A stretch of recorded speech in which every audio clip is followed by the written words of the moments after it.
Hello students. Now let's start with the chemical properties of amines.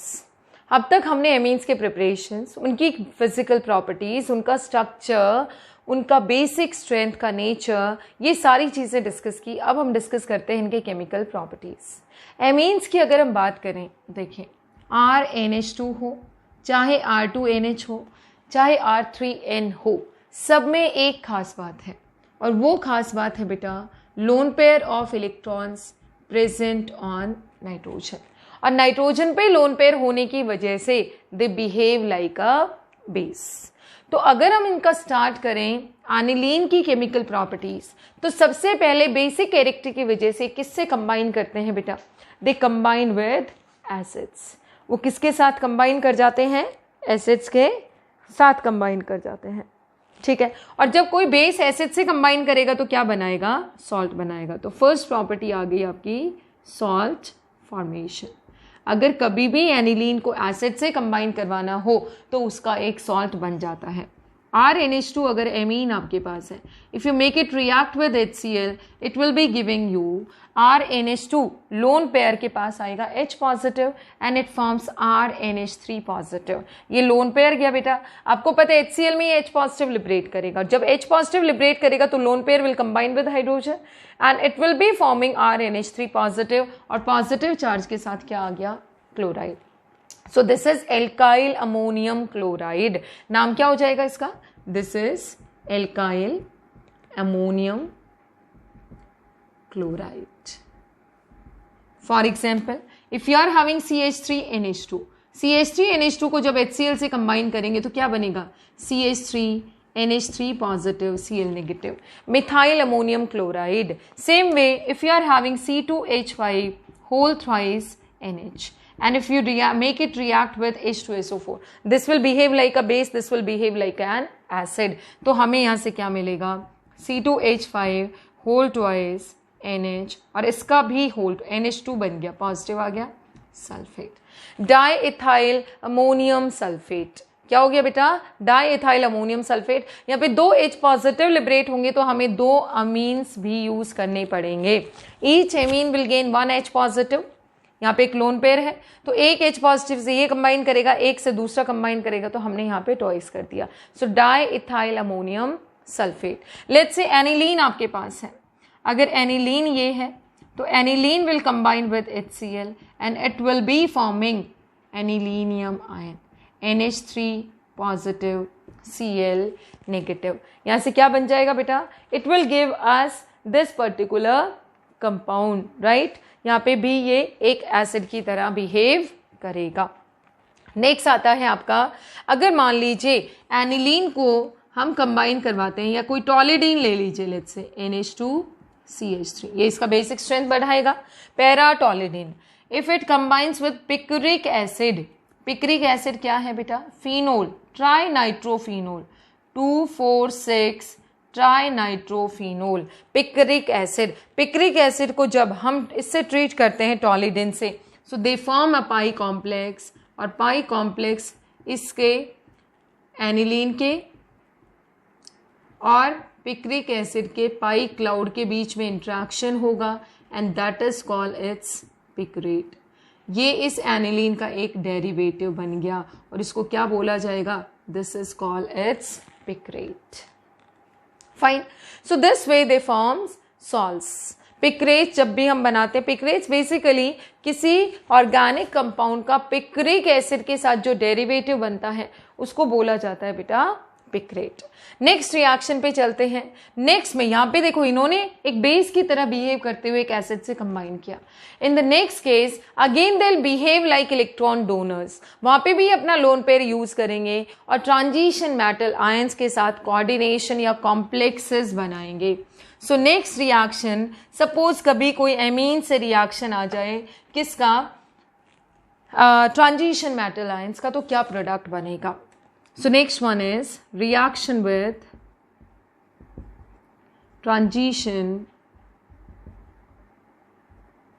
metal ions. इनके साथ इसका क्या reaction होगा वो चेक करते हैं. आपके पास जैसे हम एक क्वेश्चन डिस्कस करते हैं जनरली 11th क्लास में, AgCl is soluble in which of the following? ऐसा क्वेश्चन है.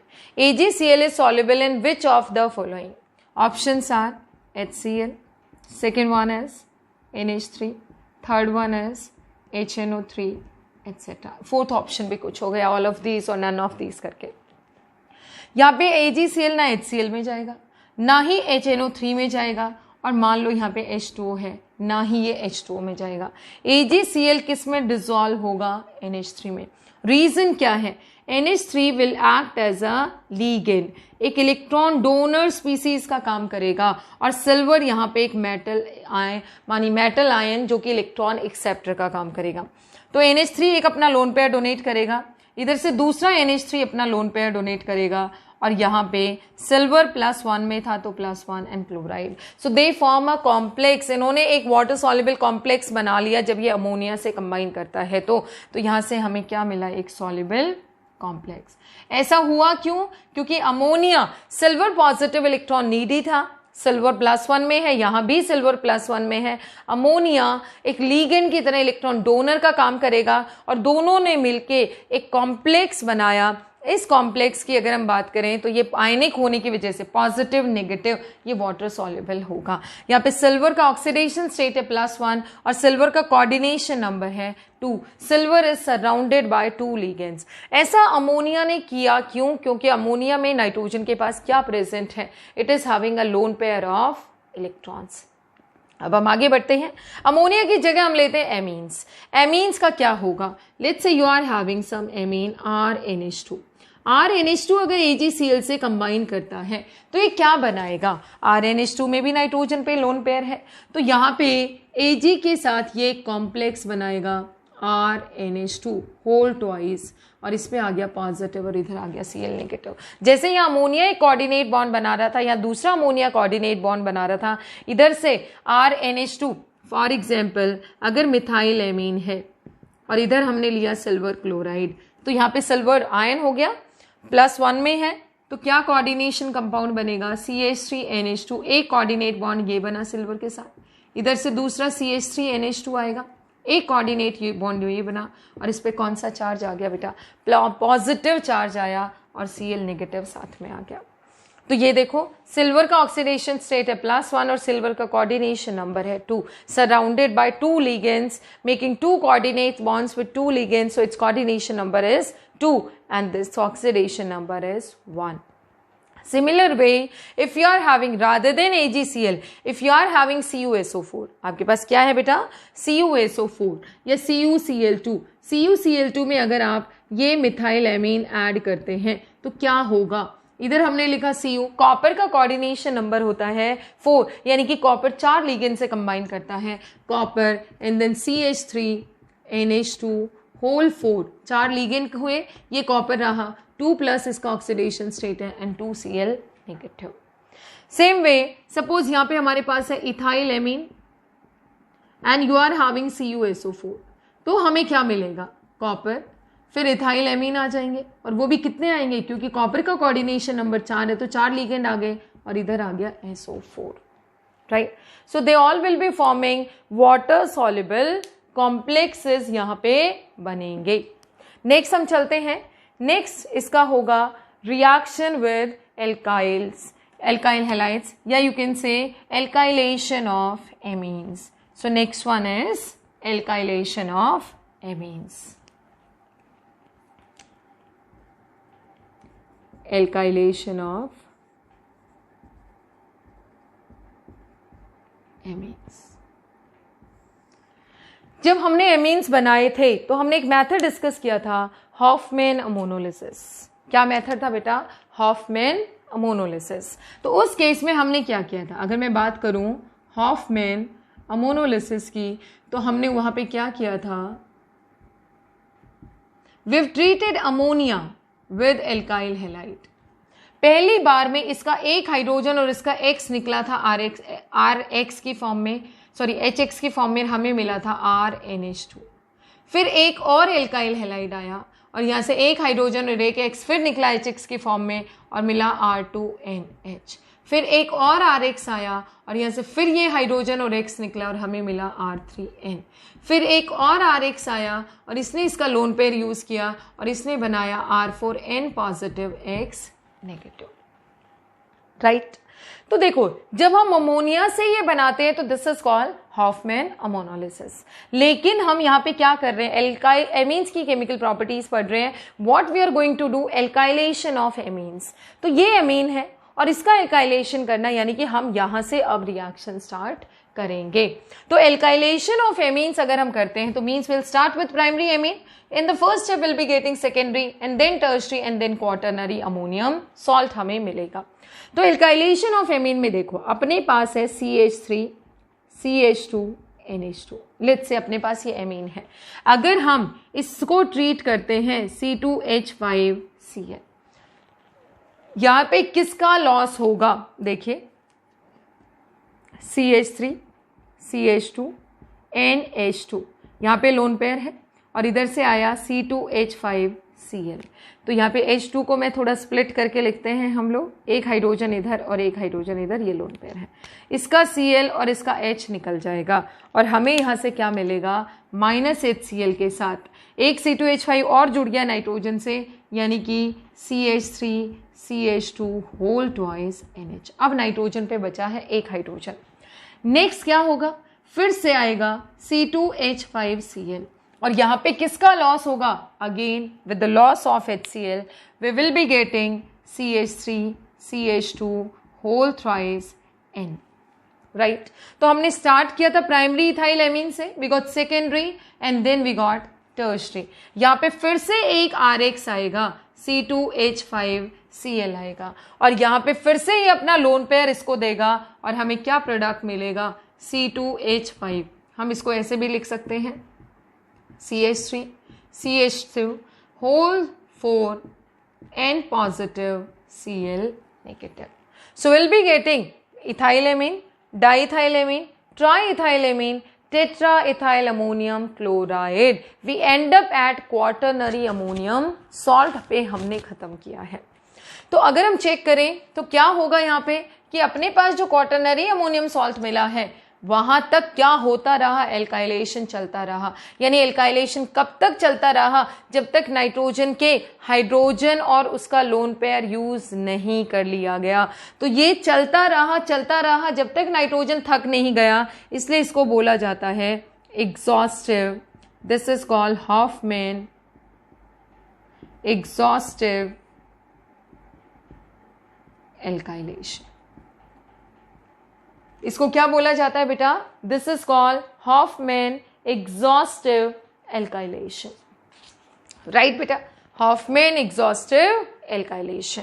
क्यों, क्योंकि वो बोला गया इसको, क्योंकि ये तब तक चलता रहा जब तक ये थक नहीं गया। और अगर हम इसके मैकेनिज्म पे फोकस करें, सो this is nucleophilic substitution reaction of alkyl halides. Let's see, अपने पास मान लो ये केस है CH3NH2, आपने इसको ट्रीट किया CH3I से, क्या होगा, इसका हाइड्रोजन इसका I निकल के जाएगा, दिस इज NH2, इसका I और इसका एक हाइड्रोजन जाएगा और हमें क्या मिलेगा, CH3 होल ट्वाइस NH। फिर एक मिथाइल आयोडाइड आएगा और हमें मिलेगा CH3 होल थ्राइस N। फिर एक मिथाइल आयोडाइड आएगा और हमें क्या मिलेगा, CH3 whole 4 N positive I negative. In this particular case, this reaction is called Hofmann exhaustive methylation. इसको क्या बोला जाता है बेटा, this particular reaction is called Hofmann exhaustive methylation, right? अब इसका हम मैकेनिज्म डिस्कस करते हैं कि इसमें होता क्या है। चाहे ये वाला केस ले लीजिए, चाहे ये वाला केस ले लीजिए, दोनों ही किसके एग्जाम्पल हैं, both of them are the examples of nucleophilic substitution reaction. ये रिएक्शन लेते हैं, आपने लिया CH3NH2, नाइट्रोजन पे लोन पेयर ऑफ इलेक्ट्रॉन्स है, इधर से आया CH3I। आप सबसे पहले आपका काम होना चाहिए पोलैरिटी डिफरेंस को आइडेंटिफाई करना। I will acquire delta negative and this would acquire delta positive. अब नाइट्रोजन के लोन पेयर को तो चाहिए कोई ऐसी जगह जहां पे इलेक्ट्रॉन्स की कमी हो, तो ये नाइट्रोजन का लोन पेयर जाएगा इसके पास। जैसे इसके पास गया आई इलेक्ट्रॉन पेयर लेके भागेगा और हमें क्या मिलेगा यहाँ से CH3NH, इस पे 2 हाइड्रोजन थे, लोन पेयर इससे बॉन्डेड हुआ CH3 से और यहाँ से क्या निकल के चला गया बेटा I नेगेटिव। अब हम आगे बढ़ते हैं। नाइट्रोजन पे कौन सा चार्ज आया, नाइट्रोजन ने अपना लोन पेयर डोनेट किया तो डेफिनेटली नाइट्रोजन पे कौन सा चार्ज आएगा, पॉजिटिव। या यूं कह दो नाइट्रोजन नॉर्मली 3 बॉन्ड बनाता है, यहाँ पे 4 बनाए, 1 2 3 4, पॉजिटिव चार्ज आया। अब नाइट्रोजन ने इलेक्ट्रॉन पेयर दिया बड़ा चालाकी से, क्योंकि इसको पता है इसके पास एक ऐसा एटम है जो अल्टीमेटली केमिस्ट्री का बेचारा है, यानी कि hydrogen which will lose its electron and go in the form of H positive. तो इसका लोन पेयर अब यहाँ आएगा और हमें क्या मिलेगा यहाँ से CH3NH CH3 will be getting this compound, हमें यहाँ से ये कंपाउंड मिलेगा। क्लियर हुआ सबको? तो ये देखो प्राइमरी मिथाइल एमीन से हमने बना लिया सेकेंडरी मिथाइल एमीन। अब इसकी खास बात क्या है, यहाँ पे तो इस नाइट्रोजन को इलेक्ट्रॉन डेंसिटी देने के लिए एक ही मिथाइल ग्रुप था जिसका प्लस आई इफेक्ट था। आपसे अगर कोई ये पूछे वाई दिस इज एग्जॉस्टिव, ये एग्जॉस्टिव क्यों है, ये चलता क्यों रहता है जब तक कि नाइट्रोजन का लोन पेयर खत्म नहीं हो जाता, सारे हाइड्रोजन नहीं खत्म हो जाते, ये क्वाटरनरी तक क्यों बनाता है, तो उसका रीजन इस मैकेनिज्म में छुपा हुआ है। अगर हम यहाँ से देखें इस एमीन के पास, प्राइमरी एमीन के पास, नाइट्रोजन के पास एक आर ग्रुप था जिसका प्लस आई इफेक्ट था। इस केस में now you are having this nitrogen attached with 2 methyl groups, इसका भी प्लस आई, इसका भी प्लस आई, इस पे लोन पेयर है। तो नाइट्रोजन पे इलेक्ट्रॉन डेंसिटी अगर हम मिथाइल एमीन और डाइमिथाइल एमीन को कंपेयर करें तो इलेक्ट्रॉन डेंसिटी किस में ज्यादा है, डाइमिथाइल एमीन पे और भी ज्यादा है। सेम वे सिमिलर मैकेनिज्म से क्या होगा, एक और मिथाइल आयोडाइड आएगा और यहां से इसका हाइड्रोजन और इसका आई निकलेगा और हमें क्या मिलेगा बेटा, नाइट्रोजन से अब जुड़ेंगे 3 मिथाइल ग्रुप टर्शरी एमीन और तीनों का कौन सा इफेक्ट है, plus I and plus I. So due to these different plus I effects, the electron density on nitrogen increases और increase होने की वजह से this keep on acting as a strong nucleophile, ये strong nucleophile की तरह काम करता रहा। यहाँ पे मैंने इसको बेस ना बोल के nucleophile क्यों बोला है, क्योंकि नाइट्रोजन जुड़ रहा है कार्बन से, बेस अक्सर H पॉजिटिव से कंबाइन करता है और न्यूक्लियोफाइल आपका किससे जुड़ता है, अपना इलेक्ट्रॉन पेयर कार्बन को देता है। तो यहाँ पे अगर देखें आपसे क्वेश्चन पूछा जाता है why it is exhaustive alkylation, ये एग्जॉस्टिव क्यों है, इसका आंसर क्या होगा, बिकॉज CH3NH2 और इन CH3NH2 this CH3 group exhibit plus I effect and increases electron density on nitrogen, right? And on further reaction this will be having methyl amine get converted into dimethyl amine। मैं यहाँ से थोड़ा रब करती हूँ, यहाँ से हम कंटिन्यू करते हैं। मिथाइल एमीन किस में कन्वर्ट हो जाता है बेटा, डाइमिथाइल एमीन में। तो डाइमिथाइल एमीन में क्या रहा, इलेक्ट्रॉन डेंसिटी का ऑर्डर देखो, so due to plus I effect of R group और मिथाइल ग्रुप, कुछ भी आप लिख सकते हैं, मिथाइल का केस है तो मिथाइल ग्रुप लिख सकते हैं। इलेक्ट्रॉन डेंसिटी ऑर्डर क्या होगा, सबसे कम है NH2 पे, इस पे प्राइमरी एमीन से, उस पे ज़्यादा है CH3 होल ट्वाइस NH पे, उससे भी ज़्यादा है CH3 होल थ्राइस N पे, right. So as number of CH3 groups increases, electron density on nitrogen increases and it acted as strong nucleophile, एक बहुत स्ट्रॉन्ग न्यूक्लियोफाइल की तरह ये क्या करता रहा, एक्ट करता रहा, and that is the reason this alkylation is exhaustive. ये क्या है बेटा, एग्जॉस्टिव एल्काइलेशन है।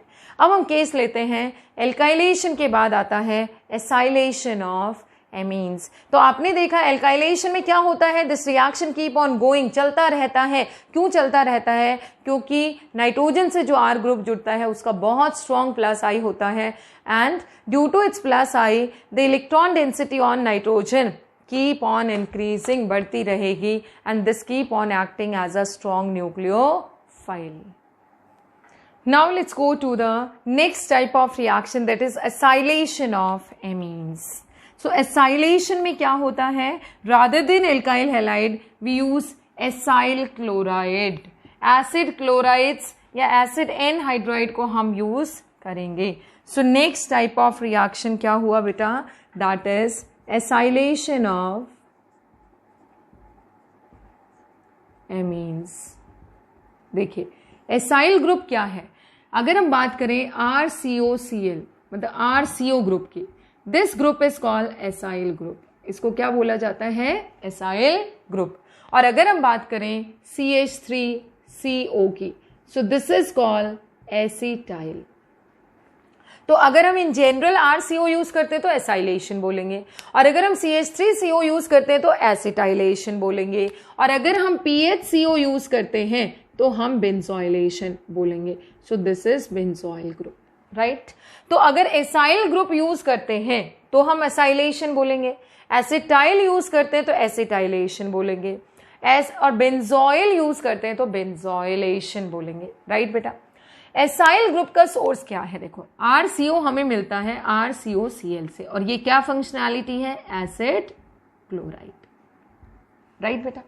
ये ग्रुप हमें क्या कहां से मिलता है, CH3COCl, यानी कि आपका कौन सा है ये, एसिड क्लोराइड, एसिटाइल क्लोराइड है. दूसरा ये कहां से मिलता है, एसिड एनहाइड्राइड से. दूसरा हमें ये कहां से मिलता है बेटा, एसिड एनहाइड्राइड से. और ये हमें कहां से मिलेगा, इसके लिए हम यूज करते हैं बेंजोइल क्लोराइड. तो बेंजोइलेशन के लिए बेंजोइल क्लोराइड यूज करेंगे, एसिटाइलेशन के लिए आइदर एसिड क्लोराइड और एसिड एनहाइड्राइड यूज करेंगे. और अगर मान लो हम इन जनरल बोलते हैं acylation, so you can use acid chloride और acid anhydride, any of the reagents. So acylation of amines हमने लिया यहाँ पे, फॉर एग्जाम्पल पहले हम रिएक्शन लिख के देखते हैं. You are having CH3NH2. CH3NH2 को जब हम ट्रीट करते हैं CH3COCl से, अब ऐसे लिखा हुआ एग्जाम में तो मिलेगा नहीं डेफिनेटली आपको, बट आपको पता होना चाहिए इस एमीन में इस नाइट्रोजन के पास हाइड्रोजन है, और इस एसिड क्लोराइड में इसके पास क्लोरीन है, और यहाँ से किसका लॉस हो जाएगा, there will be a loss of Cl of this and H of this. तो यहाँ से क्या चला गया निकल के, -HCl, और हमें क्या मिल गया बेटा, what will be getting, CH3N, nitrogen से एक जुड़ा है hydrogen, CO, C double bond O वाला CO है ये, CH3. हमें यहां से मिल गया N सब्स्टिट्यूटेड एमाइड. तो ये प्रोडक्ट हमें क्या मिला, N मिथाइल एसिटामाइड. नेक्स्ट देखिए, लेट्स से आपके पास है secondary amine C2H5 whole twice NH. इसको भी हम ट्रीट करते हैं बेटा, एसिटाइल क्लोराइड CH3COCl. यहाँ पे हम किसको यूज करेंगे, एक बेस को. रीजन क्या है, देखो HCl निकल के गया है यानी कि प्रोडक्ट साइड है, और अगर आप बेस यूज करते तो बेस किसको कंज्यूम करेगा, HCl को, और जब बेस HCl को कंज्यूम करेगा तो definitely equilibrium shifts into forward direction, क्योंकि प्रोडक्ट का कॉन्सेंट्रेशन क्या होता जाता है, कम होता जाता है. हमने लिया सेकेंडरी एमीन यानी कि डाइथाइल एमीन, ट्रीट किया इसको CH3COCl से. यहाँ पे किसका लॉस होता है बेटा, 1 Cl and 1 hydrogen, they go in the form of HCl. यहाँ पे भी हमने क्या यूज किया, एक बेस यूज किया, and this goes in the form of HCl. और बेस का role again the same, base will consume HCl, product का कॉन्सेंट्रेशन कम होगा, और हमारा रिएक्शन किस डायरेक्शन में चलेगा, फॉरवर्ड डायरेक्शन में. तो देखिए C2H5 होल ट्वाइस N से जुड़ा कोई हाइड्रोजन नहीं बचा, CO, और इस साइड से बॉन्ड टूटा तो इस साइड से जुड़ेगा, एंड देन CH3. क्या प्रोडक्ट आपका बनेगा, इस प्रोडक्ट का नाम क्या होगा, NN डाइइथाइल. क्या हो जाएगा बेटा, NN डाइइथाइल एसिटामाइड, राइट। ये हो गया बेटा इसका रिएक्शन एसिड क्लोराइड के साथ। अब हम चेक करते हैं एनहाइड्राइड के साथ कैसे रिएक्शन होगा, देखते हैं एक बार। एनहाइड्राइड अगर हुआ, या इसका पहले मैं मैकेनिज्म बता देती हूँ क्या होगा। यहाँ पे देखो, आपने लिया एमीन RNH2 लेट से, यहाँ पे भी न्यूक्लियोफिलिक सब्स्टिट्यूशन मैकेनिज्म है। मैकेनिज्म अगर हम देखें तो mechanism of this is SN reaction, nucleophilic substitution reaction. ये एमीन है, इधर से आपका आया CH3 C double bond OCl, ठीक है। नाइट्रोजन पे लोन पेयर है, ये ऐसे किसी सेंटर की मानी खोज में है जहाँ पे कार्बन पे क्या होगा, इलेक्ट्रॉन डेंसिटी कम होगी। तो अगर हम यहाँ देखें पोलैरिटी डिफरेंस क्या है, डेल्टा नेगेटिव डेल्टा पॉजिटिव, तो definitely nitrogen will approach carbon with its on electron pair. तो जैसे ही इधर जाएगा ऑक्सीजन अपना इलेक्ट्रॉन पेयर ले लेगा, यहाँ से क्या मिलेगा CH3, ठीक है। यहाँ पे R की बजाय लेट से आपके पास है C2H5NH2, ये मान लो CH3 CH2, तो ये हो गया C, पहले ये वाला लिखते हैं CH3 C। अब ये डबल बॉन्ड से बन गया सिंगल और O पे आ गया नेगेटिव, ये ClH हमने डिस्टर्ब नहीं किया। इस कार्बन से कौन जुड़ा है, नाइट्रोजन, इससे जुड़ा नाइट्रोजन। नाइट्रोजन से कितने हाइड्रोजन जुड़े हैं बेटा, there are 2 hydrogen bonded with nitrogen and 1 ethyl. अब देख लो नाइट्रोजन ने यहाँ पे कितने बॉन्ड बना लिए, 1 2 3 4, so nitrogen will acquire positive charge. Next क्या होगा, नाइट्रोजन तो बड़ा चालू है, पॉजिटिव आते ही अल्टीमेटली किसको लॉस करना पड़ेगा, इलेक्ट्रॉन्स को, हाइड्रोजन को। और हमें यहाँ से क्या मिला, CH3 C O negative Cl, और ये नाइट्रोजन, नाइट्रोजन से बॉन्डेड है, एक तरफ हाइड्रोजन और दूसरी तरफ C2H5। यहाँ पे इसका इलेक्ट्रॉन पेयर छोड़ के हाइड्रोजन निकल गया -H पॉजिटिव की फॉर्म में, ठीक है। आगे देखते हैं। अब इस कार्बन की सिचुएशन देखिए, one side it is having such a बल्कि amino group, one side chloro, one side oxygen, one side CH3। तो यहाँ पे कार्बन और Cl में ये बॉन्ड तुरंत निकल के जाएगा और ऑक्सीजन अपना लोन पेयर वापस नेगेटिव चार्ज से वापस ले लेगा, कार्बन और ऑक्सीजन शेयर कर लेंगे। तो क्या मिला, CH3SH, यहाँ पे लिखते हैं, देखो CH3SH, CH3 के बाद C डबल बॉन्ड OCl जा चुका है, यहाँ जुड़ गया NH C2H5। So this is an ethyl acetamide. ये है आपका SN reaction, nucleophilic substitution reaction. अब आपसे कोई पूछे कि पिछले केस में जब हमने एल्काइल क्लोराइड से ट्रीट किया था तो वहां पे ये तब तक रिएक्शन चलता रहा था जब तक नाइट्रोजन के हाइड्रोजन और उसका लोन पेयर कंज्यूम नहीं हुआ था। बट जब हमने यहाँ पे एसिटाइलेशन किया है तो रिएक्शन एक ही स्टेप में रुक गया, ये एग्जॉस्टिव नहीं है। What is the reason for that? तो आपका क्वेश्चन यहाँ पे क्या बनता है कि why acylation of amines is not exhaustive, right? ये क्वेश्चन है, इसका मैं डिस्कस करूंगी जब हम क्या बना लेंगे, एसिटाइल क्लोराइड से ट्रीट करते। चलो यहीं पे पहले इस क्वेश्चन को डिस्कस करते हैं हम लोग। क्वेश्चन क्या है आपका, जैसे वहां पे एल्काइलेशन ऑफ एमीन्स एग्जॉस्टिव था, आपसे क्वेश्चन क्या पूछा जाता है, वाई एसिटाइलेशन और एसाइलेशन, कुछ भी कह सकते हैं, एसिटाइलेशन और एसाइलेशन। एसाइलेशन का मतलब RCO लगाना, एसिटाइलेशन का मतलब CH3CO लगाना, is of amines is not और नॉन एग्जॉस्टिव। ये एक ही स्टेप के बाद बंद क्यों हो जाता है, वाई? देखिए अगर हम इसका एसिटाइलेशन या एसाइलेशन करते हैं, जैसे यही वाला केस ले लेते हैं, C2H5NH2, राइट, ये है बेटा, इसको हमने ट्रीट किया CH3C डबल बॉन्ड OCl से। लॉस किसका होता है यहाँ पे, HCl का। HCl का लॉस हुआ, मैकेनिज्म हमने डिस्कस कर लिया कैसे हुआ है, इन द प्रेजेंस ऑफ बेस। हमें यहाँ से क्या मिलेगा, C2H5N, नाइट्रोजन से एक जुड़ा है हाइड्रोजन, लोन पेयर इसका इसके पास है C double bond OCH3, right. अब क्वेश्चन क्या बनता है, क्वेश्चन बनता है, और ये यहाँ पे क्या निकल गया बेटा, HCl को बेस कंज्यूम कर लेता है कि यहाँ पे एक हाइड्रोजन भी है, लोन पेयर ऑफ इलेक्ट्रॉन्स भी है, फिर भी यहाँ पे आगे CH3COCl ने क्यों नहीं कंबाइन किया? भाई CH3COCl एक और आता, यहाँ से H जाता, यहाँ से Cl आता और यहाँ से फिर से जुड़ सकता था, पर ऐसा नहीं हुआ। तो ये एग्जॉस्टिव क्यों नहीं है, ये इनका क्वेश्चन है। तो इसका आंसर क्या आएगा? आप खुद सोचिए, अगर हम एल्काइलेशन का केस देखें, ये यहां पे नहीं बनता है, एक ही स्टेप में ये रिएक्शन हो जाता है, ये क्यों नहीं बनता? यही इनका क्वेश्चन है। अब इस कंपाउंड को देखिए बेटा, जब एसिटाइलेशन हुआ या एसाइलेशन हुआ तो हमें ये प्रोडक्ट मिला। इसकी रेजोनेटिंग स्ट्रक्चर्स आप देखिए, यहाँ पे नाइट्रोजन का जो लोन पेयर है, कार्बन जुड़ा है ऑक्सीजन से, polarity difference delta positive delta negative. जैसे ही कार्बन पे पॉजिटिव आए, ये इलेक्ट्रॉन पेयर इसको अप्रोच करेगा, तो ये इधर शिफ्ट हुआ और ये लोन पेयर यहाँ शिफ्ट हुआ। रेजोनेटिंग स्ट्रक्चर क्या बना? C2H5, N से जुड़ा है हाइड्रोजन, इसने बनाया डबल, ये सिंगल से बन गया डबल, नाइट्रोजन पे आ गया positive charge, CO negative CH3। सो इस ग्रुप ने अपना कौन सा इफेक्ट शो किया है? This has shown its -R effect. So due to -R effect of COCH3 के -R की वजह से जो इलेक्ट्रॉन डेंसिटी जो लोन पेयर ऑफ नाइट्रोजन था, that took part in resonance, वो रेजोनेंस में पार्टिसिपेट करता है and the electron density on nitrogen decreases. तो यहां से हमें क्या लगता है, क्या पता चला? On acetylation of amines, right, we get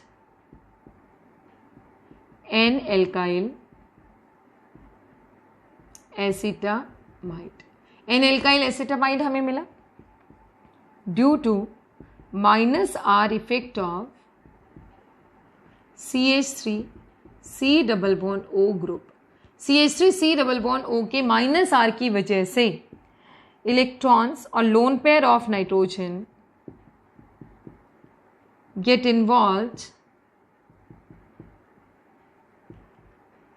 in resonance. Resonance में इन्वॉल्व हो गया, delocalized, get delocalized between nitrogen and carbon. So electron density क्या हुआ बेटा? इलेक्ट्रॉन डेंसिटी डिक्रीजेस, और जब इलेक्ट्रॉन डेंसिटी डिक्रीज होगी तो क्या होगा? इलेक्ट्रॉन डेंसिटी डिक्रीज होने की वजह से this won't act as a strong nucleophile any more, it will not act as a strong nucleophile to attack, to further attack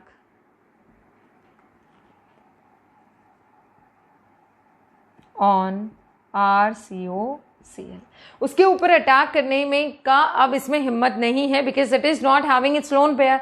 lone pair ने रेजोनेंस में पार्टिसिपेट किया तो कहीं ना कहीं इसकी इलेक्ट्रॉन डेंसिटी कम हुई तो नेक्स्ट वाला जो CH3 C double bond OCl आएगा, जब ये इधर जाएगा तो ये इलेक्ट्रॉन डेफिशिएंट होगा, तो यहाँ पे इलेक्ट्रॉन डेंसिटी कम है तो ये इस पे अटैक नहीं कर सकता है, ये इसका रीजन हो गया। जबकि एल्काइलेशन में क्या था?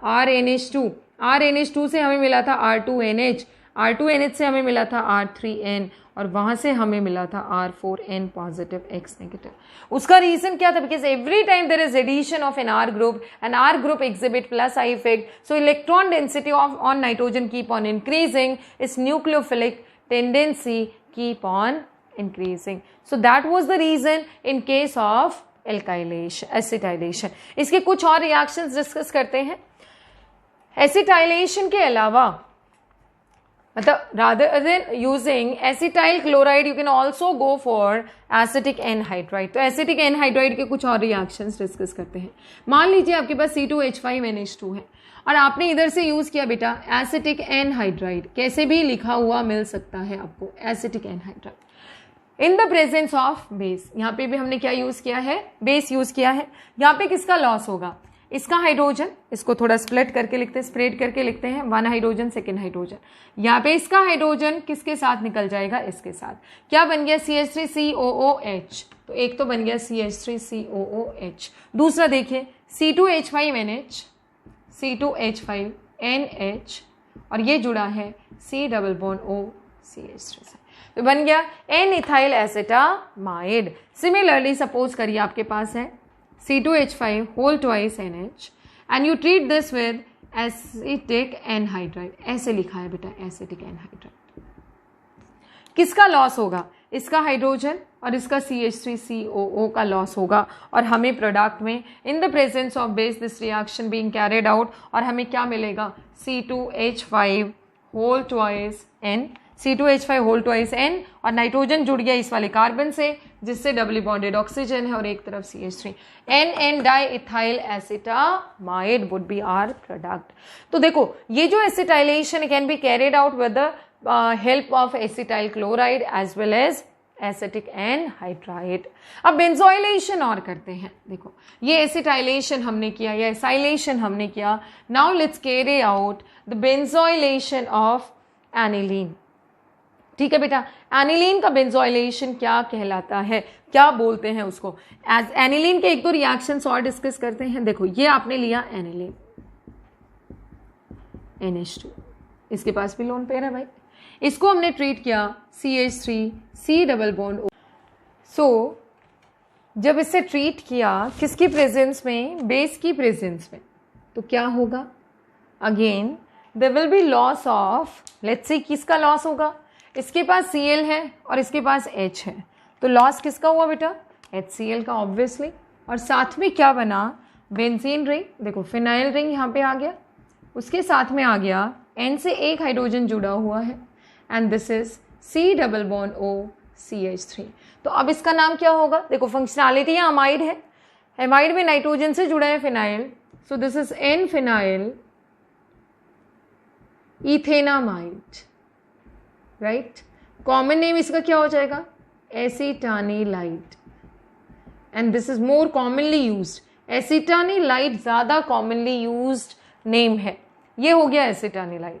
नेक्स्ट आता है, अगर इसी एनिलीन को हम सिमिलर वे में ट्रीट करते हैं, लेट्स से एसिटिक एनहाइड्राइड से CH3C double bond O C double bond O CH3। तो एसिटिक, जैसे यहाँ पे हमने एसिड क्लोराइड यूज़ किया था, एसिटाइल क्लोराइड, यहाँ पे हमने यूज़ किया है एसिटिक एनहाइड्राइड, इसका H और इसका COCH और COOCH3। तो हमें क्या प्रोडक्ट, ये तो निकल गया बेस की प्रेजेंस में किस फॉर्म में, CH3COOH, तो यहाँ पे साइड प्रोडक्ट बन गया CH3COOH और ये क्या बचेगा बेटा, फिनाइल रिंग, और फिनाइल रिंग जुड़ा है आपका NH और ये जुड़ा है COCH3, again same product acetanilide, right बेटा।